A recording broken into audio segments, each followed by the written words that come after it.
Hello, welcome to my mini vlog. তো কাল ছিল শ্রাবণ মাসের প্রথম সোমবার আর আমি প্রথমবার শ্রাবণ মাসের সোমবার পালন করতে চলেছি।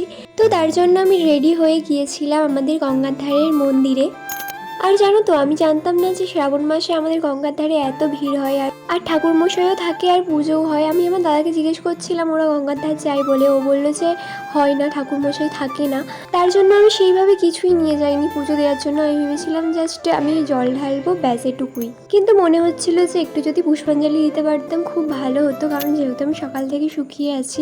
তো গিয়ে দেখলাম যে মন্দিরে প্রচুর ভিড় হয়েছে আর অনেক সবাই পুজো দিতে গেছে, পুষ্পাঞ্জলি দিচ্ছে, সজ নিয়ে গেছে। বাট আমি তো সেরকম কিছুই নিয়ে যাইনি, জাস্ট বাতাসা, ফুল, ঘি, মধু আর দুধটা আমি পাইনি, তাই ভেবেছিলাম প্যাকেট দুধ নেবো। বাট ওই দুধটা দিতে আছে কিনা আমার ঠিক জানা ছিল না, তাই ভাবলাম যে থাক। তারপরে মন্দিরে গিয়ে দেখি অনেক সবাই প্যাকেট দুধই নিয়ে গেছে।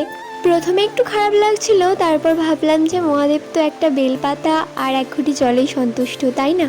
তো যাই হোক, প্রথম সোমবারটা যেরকমই হোক, বাট পরেরগুলো আমি ঠিক মতো করার চেষ্টা করব। আর আমি বাড়ি থেকেই স্নান করে গিয়েছিলাম গঙ্গাতে, আর স্নান করিনি। আর আমার সাথে যাওয়ার মতো সেরকম কেউ ছিল না, তাই আমার একটা দাদাকে বললাম যে যাওয়ার কথা। ও বললো ঠিক আছে চল, বাইকে করে দুজন মিলে এসেছিলাম আমরা। তারপর জল ঢালা কমপ্লিট হয়ে যাওয়ার পর আমি এখন বসে পড়েছি পুষ্পাঞ্জলি দেওয়ার জন্য। আর জানো তো, আমি দু হাতে কাঁচের চুড়ি পরেছিলাম সবুজ কালারের, কারণ এখন তো সবুজ চুড়ি পরাটা শ্রাবণ মাসে একদম মাস্ট। তো তোমরা কারা কারা সবুজ চুড়ি পরেছো আমাকে অবশ্যই কমেন্টে জানিও।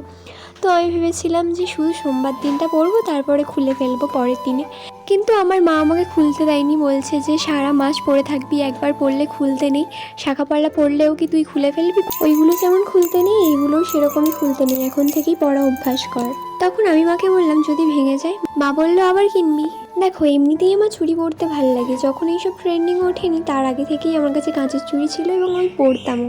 আর সবসময় পরে থাকার তো অভ্যাসটা নেই, তাই জন্য ভেবেছিলাম যে খুলে ফেলবো। তো যাই হোক, মা যখন বলেছে তো পরে আছি।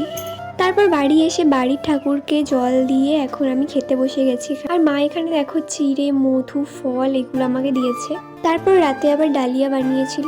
যদি ভিডিওটা ভালো লাগে তাহলে যারা ফেসবুক থেকে দেখছো ফলো করো, আর যারা ইউটিউব থেকে দেখছো সাবস্ক্রাইব করো। টাটা।